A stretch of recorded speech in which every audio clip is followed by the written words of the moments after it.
Jadi kebijaksanaan itu beda dengan kecerdasan. Orang cerdas tidak mesti bijaksana. Tapi orang bijaksana itulah orang cerdas. Orang yang misalnya dia punya tingkat nilai sekolahnya baik sekali, sangat baik, nilainya itu 10 terus. Tapi ketika dia menjadi pejabat, dia korupsi. Dia pintar tapi tidak bijaksana namanya.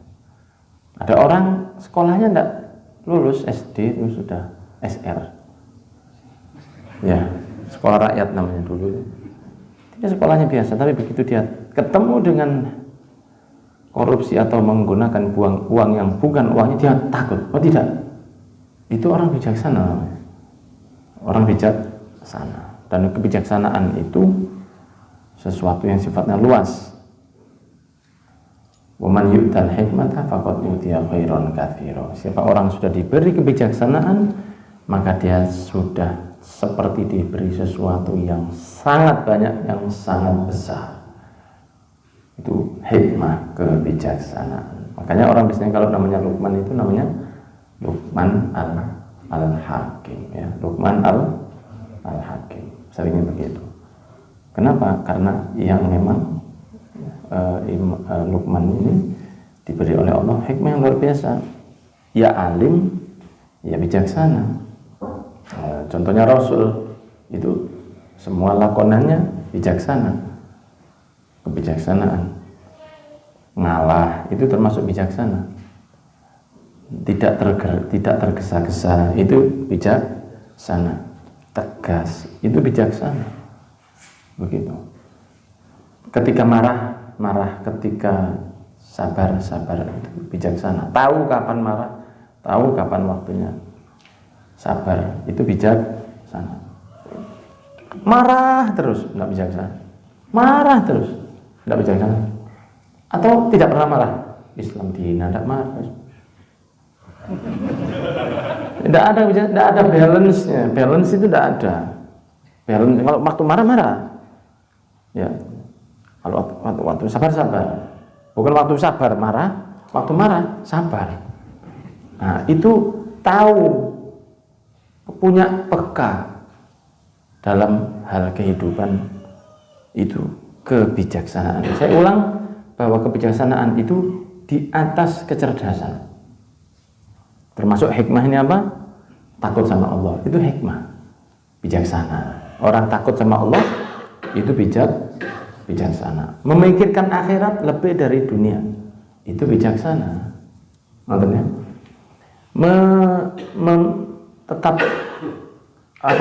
tetap bertahan dengan pekerjaannya yang tidak seberapa tapi halal, daripada mengambil yang besar tapi haram. Tetap bertahan dan yakin bahwa insya Allah aku itu termasuk dalam bijaksana. Itu luas sekali. Jadi bijaksana itu sangat besar sekali. Pokoknya kalau menempatkan sesuatu bukan pada tempatnya namanya zalim, kalau menempatkan sesuatu pada tempatnya namanya bijaksana, hakim, hikmah. Penuh hikmah, kebijaksanaan, hikmah. Jelas ya? Nah, sekarang Allah sudah memberi kepada hikmah kepada Imam Luqman.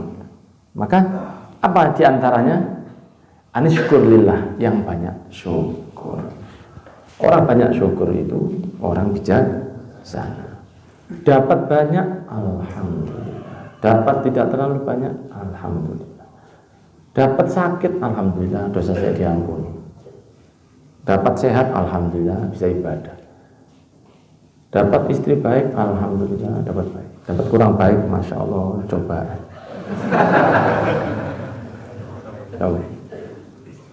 Jadi itu hikmah. Jadi segala baginya ada sisinya, ada hikmahnya. Semua ada hikmahnya. Apapun ada hikmahnya. Dan itu tidak gampang. Ini gampang apa? Gampang, repot ini. Diberi hikmah oleh Allah. Syukurlah kepada Allah. Jadi seperti ilmunya itu ditransfer. Luqman al-Hakim ini seperti mendapatkan ilmu laduni. Dalam apa? Dalam proses memilih bagaimana caranya hidup yang baik. Apa diantaranya? Anishkurlillah. diberi hikmah untuk banyak bersyukur kepada Allah. Jadi semua yang beliau lakukan disyukuri. Ya.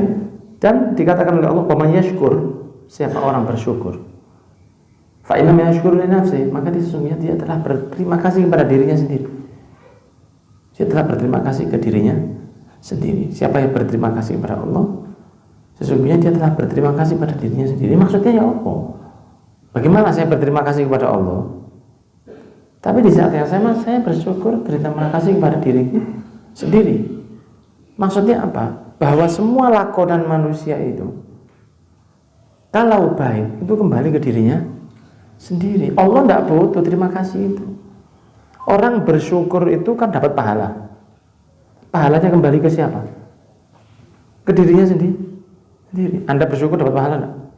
Pahala. Oh, ini hamba saya syukur. Wa qalilun min ibadiy syakur. Dan sedikit hambaku yang syukur. Kalau ada hambanya Allah bersyukur, ini dapat luar biasa. Lain syakartum la azidannakum, kata Allah. Kamu bersyukur benar-benar tak tambah dalam segalanya, bukan cuma fulus saja. Kamu bersyukur benar-benar tak tambah. Apanya? Segalanya. Jadi kalau orang bersyukur, sesungguhnya dia itu berbuat baik kepada dirinya sendiri, akan ditambah oleh Allah, dinaikkan derajatnya. Jadi orang kalau baik, kalau syukur, dia itu sedang berbuat baik ke dirinya sendiri, bukan kepada Allah. Allah tidak butuh syukur kita. Allah itu apa kayak kita, anak kecil, anak kita mungkin kadang-kadang kalau ngasih kita sesuatu terus dia bilang lupa, kita lupa bilang terima kasih, dia mungkin nagih, tidak bilang terima kasih, kadang-kadang kan begitu. Atau kita didik dia, kita kasih sesuatu terus dia lupa bilang terima kasih, kita katakan kamu tidak bilang terima kasih, itu kan pendidikan. Kalau Allah itu kan tidak butuh terima kasih, tapi Allah kepingin kita tahu bahwa itu dari Allah, itu maksudnya Allah bersyukur, alhamdulillah. Tahu bahwa Allah ini dari Allah, itu maksudnya. Bukan Allah itu kalau tidak kita terima kasih terus terima kasih ya Mas. Apa buktinya? Ini Allah mengatakan wa man kafara, ayat 12. Siapa orang yang kufur nikmat, fa innallaha ghaniyyun hamid. Kalau kamu kufur nikmat, Allah Maha Kaya. Ya, Allah Maha Kaya. Allah Maha terpuji, tidak kurang apa-apa. Orang yang diberi kekayaan, non muslim diberi kekayaan kan banyak, dia tidak terima kepada Allah. Dia berterima kasih kepada Tuhan dan Papa di surga. Alamatnya usaha. Tapi dia terima kasihnya bukan ke Allah. Dia tidak terima kasih kepada Allah, tetap dikasih sama Allah. Allah tidak malu untuk memberi orang yang tidak berterima kasih. Mau dikei capek kamu kasih, rezekinya lancar, rumahnya bagus, boleh. Tapi kalau orang bersyukur, dia sedang baik sama dirinya sendiri. Allah itu paling senang kepada orang bersyukur. Karena orang itu kalau sudah bersyukur, dia lepas dari jeratnya iblis. Yang paling dikejar sama iblis itu apa? Iblis yang berkata, surat Al-A'raf, "Tsumma la'atiyannahum min baini aydihim," akan saya datangi, kata iblis, dari depan, min baini aydihim, wa min khalfihim, dan dari belakang mereka, wa an aymanihim, dan dari kanan mereka, wa an syama'ilihim, dan dari kiri mereka. Tak ganggu, katanya iblis, dia sumpah. Ya, karena sebelumnya dia sudah mengatakan, diusir oleh Allah iblis itu ketika mengganggu Nabi Adam, karena dia tidak mau sujud sama Nabi Adam, diusir. Allah mengatakan, qala fahbit, kamu keluarlah. Ya, minha fama yakunu laka an tatakabbaru fiha fakhruj innaka minas saghirin. Keluar kamu itu lemah, kecil kamu. Hina kamu, dikecilkan, kecil. Qala anzirna yaum yub'atsun. Ya Allah, tidak apa-apa sudah saya diusir, tapi berikan saya panjang umur, jangan matikan saya sampai kiamat. Apa kata Allah? Qala innaka minal mundarin, tak kabulkan iblis. Iblis itu pede minta sama Allah. Jenengan minta haji ya kok isi. Iblis itu minta sama Allah pede. Ya Allah, jangan bunuh saya, jangan matikan saya dulu. Qala innaka minal mundarin. Dia tak kabulkan, langsung dikabulkan sama Allah. Ya, orang Islam minta sama Allah, ya ini salah banget. Iblis saja tahu. Maka apa? Qala fa bima aghwaytani la aqudan lahum siratal mustaqim. Ya Allah, saya kau keluarkan gara-gara ini, satu orang ini. Saya tidak mau sujud sama dia. Demi Allah, demi engkau saya akan ganggu mereka. Nyumpah atas nama Allah. La aqudan lahum siratal mustaqim, akan benar-benar dia saya ganggu dari jalan yang lurus. Akan aku ganggu, la atiyannahum, akan benar-benar saya datangi dia.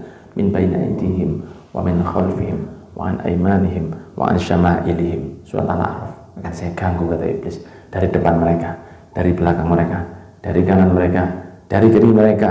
Diganggu kita ini sama iblis, diganggu dengan perzinahan, diganggu dengan riba, diganggu dengan maksiat, diganggu dengan tidak sholat, diganggu dengan malas puasa, diganggu tidak mau mengeluarkan zakat, diganggu untuk tidak birrul walidain, diganggu untuk tidak baik ke istri, diganggu untuk senang sama istrinya orang. Dari depan, dari belakang, dari kanan, dari kiri, itu gangguan setan iblis begitu. Dia ganggu. Ya. Apa tujuan iblis? Wala tajidu aktsarohum syakirin. Akan aku jadikan tidak banyak yang kamu temui hambamu yang bersyukur, ya Allah. Itu sumpahnya iblis. Makanya kalau ada orang bersyukur, dia lepas dari jarinya iblis. Dicekel sama iblis, lepas dia, nggak bisa. Orang banyak syukur, berarti dia tidak bisa diganggu sama iblis. Karena syukur itu berat sekali. Kenapa kok kita tuh berat syukur? Karena kita tidak tahu yang mau disyukuri itu apa. Mana yang mau kita syukuri? Yang bisa kita hitung cuma tidak banyak. Ya, tidak banyak. Tubuh ini kita tidak sadar berapa harganya. Kemudian kesehatannya kita tidak tahu berapa mahalnya. Sebelum kita ke rumah sakit, kemarin dulu saya check up, lihat orang, waduh ini kita nih, baru tahu rasanya sehat itu kalau sudah di rumah sakit. Banyak orang yang muda sakit, bukan yang tua, yang muda juga banyak. Tidak ada kehebatan manusia, semoga kita diberi sehat. Namanya diberi kesehatan itu, ya, diberi kesehatan supaya kita bersyukur kepada Allah. Karena kalau orang bersyukur, maka sesungguhnya dia telah bersyukur kepada dirinya sendiri. Kalau Anda bersyukur, maka Anda baik untuk siapa? Untuk diri sendiri. Wa man yashkur fa innama yashkuru li nafsihi. Orang yang bersyukur sesungguhnya dia bersyukur, dia telah berbuat baik kepada dirinya sendiri, itu bukan kepada Allah. Allah gak butuh. Fa innallaha wa man kafara fa innallaha ghaniyyun hamid. Orang kalau kufur nikmat, dia tidak mau terima kasih sama Allah, dipakai untuk maksiat, rezeki yang diberi oleh Allah. Allah Maha Kaya, tidak ada masalah. Gak apa-apa, kawin nanti itu kan di akhirat. Tapi orang kalau bersyukur seperti Nabi Muhammad, ya, seperti para waliullah, seperti Nabi Ayub, dicoba terus syukur kepada Allah. Nah sekarang yang enak siapa? Ya mereka wafat kemudian mendapati nikmat kepada Allah. Belum di akhirat, di surga, belum di surga, di kubur aja sudah nikmat. Di kubur aja sudah nikmat mereka. Di kubur aja sudah enak. Belum nanti di akhirat. Ya. Wa idh qala Luqman li ibnihi, kan ketika saya manggil Luqman ini gimana ya? Imam Luqman atau ya Imam Luqman begitu ya. Li ibnihi, kepada anaknya. Ngomong kepada anaknya, wa huwa ya'idhu, dan diberi mau'idhah. Ya'idhu, diberi mau'idhah, diberi peringatan. Ya bunayya la tusyrik billah, kepada anaknya, nak jangan menduakan Allah Subhanahu wa ta'ala. Nasihat begitu. Jadi nasihat kepada anak, kamu jangan sampai syirik ya. Kamu harus yakin Tuhan itu Allah, itu jangan mosok anakku loh, jangan. Enggak apa-apa itu. Nah, kamu sampai mati harus terus nyembah ke Gusti. Tapi anakku insya Allah jangan. Hanya paling tidak itu menyatakan bahwa ini bisa loh terjadi ke siapapun. Keluar dari agama itu bisa terjadi kepada siapapun. Ya toh? Anda tahu anak Anda tidak mungkin minum baygon, tahu Anda. Cuma tidak ada salahnya makan, nak, jangan diminum. Atau hati-hati dari itu. Kan tidak ada salahnya. Nah, kalau Imam Hakim dia mengatakan padanya, anaknya jangan sekutukan Allah Subhanahu wa ta'ala. Karena di antara menyekutukan Allah itu bagi para wali, senang sama dunia itu menyekutukan Allah. Ya. Ara'aital ladzi ittakhadha ilahahu hawahu. Allah tadi bertanya, apa kamu tidak tahu yang menjadikan hawa nafsunya sebagai Tuhannya? Ketika mendahulukan hawa nafsu daripada Allah, itu bagi Allah seperti syirik. Padahal tetap beriman. Nah, Imam Luqman Hakim mengatakan kepada anaknya, jangan sampai kamu menduakan Gusti Allah. Allah harus nomor satu, nak. Inna syirka la dzulmun adzim. Syirik itu kezaliman yang sangat besar, kata Imam Luqman Hakim. Wa wasainal insana, dan kita berwasiat kepada manusia biwalidayhi, dengan kedua orang tuanya, bapak ibu kandung, hamalathu, digendong oleh ibunya. Ummuhu wahnan ala wahnin, dibawa oleh ibunya dalam keadaan yang wahn itu masyaqqah, berat, hamil ya, kemudian ASI dan lain sebagainya. Wahnan ala wahnin, masyaqqah ala masyaqqatin, wa fisaluhu fi amaini, dan di sape atau seperti itu setelah 2 tahun. Anishkurli, kata Allah, bersyukurlah kepada saya, baiklah kepada saya, gandeng sama Allah, wali daika, dan kepada kedua orang tua. Itu perintahnya Allah Subhanahu wa ta'ala. Ilayyal masir, kepada kamu kepada saya kamu akan kembali, jangan lupa, semua ada hitungannya. Cuma ya semua ada hitungannya juga ya, jadi bukan hanya ada anak yang durhaka, tapi orang tua durhaka juga ada. Ya, ada orang tua yang durhaka juga ada. Semoga kita jadi anak yang baik dan orang tua kita juga baik. Karena ada juga orang tua itu yang tidak banyak, tapi ada juga orang tua itu yang anaknya mau baik tidak dikasih kesempatan. Ada. Makanya jangan memutus anak yang mau berbakti kepada kita. Kalau misalnya ada anak kemudian dia mau baik, biarkan. Pak, tak gawe no kopi ya Pak. Iya nih, gawe no. Biarkan, jangan, kau usah. Jangan, biarkan dia terbiasa ini. Tapi jangan terlalu diperintah ke pemerintah daerah ya. Aku emang mau nambahkan deh. Waduh, sampai ngono Pak. Jangan keterlaluan, segala diperintah ke anaknya. Akhirnya anaknya melihatnya cuma sebagai pemerintah aja. Ya, tidak pernah diajak keluar, tidak pernah diajak main. Burung itu kamu temani. Burung itu kamu ngancang ini. Burung enggak ini, kamu harus tinggalin cari mana. Aneh-aneh perintahnya. Ya, tidak ada orang tua itu yang tidak memberi kesempatan anaknya. Anaknya mau baik, dia nahan. Ya, kalau sudah begitu mau apa? Mau apa? Yang penting yang anaknya sudah berusaha, tanggung jawabnya anaknya sudah lepas. Kalau emang dia tidak mau didekati, kalau emang dia memberi jarak, anaknya sudah lepas tanggung jawab. Yang penting anaknya sudah berusaha. Saya mau berusaha baik, ditutup. Ada, walaupun jarang tapi ada. Makanya kalau misalnya biasanya kan sebagai bapak itu kan tidak enak, anaknya itu baik, kita tuh risih semua kalau anak itu nurut sekali sama kita tuh bingung. Biar aja, jarkan. Biar dia begitu, biar. Kalau dia mau baik itu biarkan, supaya dia terbiasa dengan hal itu. Jangan ditahan. Nanti idenya untuk berbuat baik itu tertahan nanti. Nah di sini dikatakan wa in jahadaka ala an tusyrika bi ma laysa laka bihi ilmun fala tuti'huma. Orang tua itu yang tidak baik, wal iyadu billah, bahkan orang tua yang kafir pun itu kan tetap harus dibaiki, kecuali kalau mereka sudah tidak mau. Ya, kalau mereka sudah tidak mau, sudah gelem, ya lain. Tapi kalau misalnya mereka masih mau didekati, walaupun mereka non muslim, itu masih tetap harus beradab kepada mereka, hanya untuk menemani mereka sebagai manusia. Saya lahir dari sini, wis boleh. Tapi kata Allah, kalau mereka memaksamu untuk syirik kepada Allah atau melakukan maksiat, fala tuti'huma wa sahibhuma fid dunya ma'rufa, tapi temani mereka, wa sahibhuma, temani mereka di dunia secara baik. Jangan sampai dia dikasari, jangan sampai dia itu didolimi, jangan sampai dia itu dijadikan sampai tersinggung atau yang lain sebagainya. Understand kira-kira?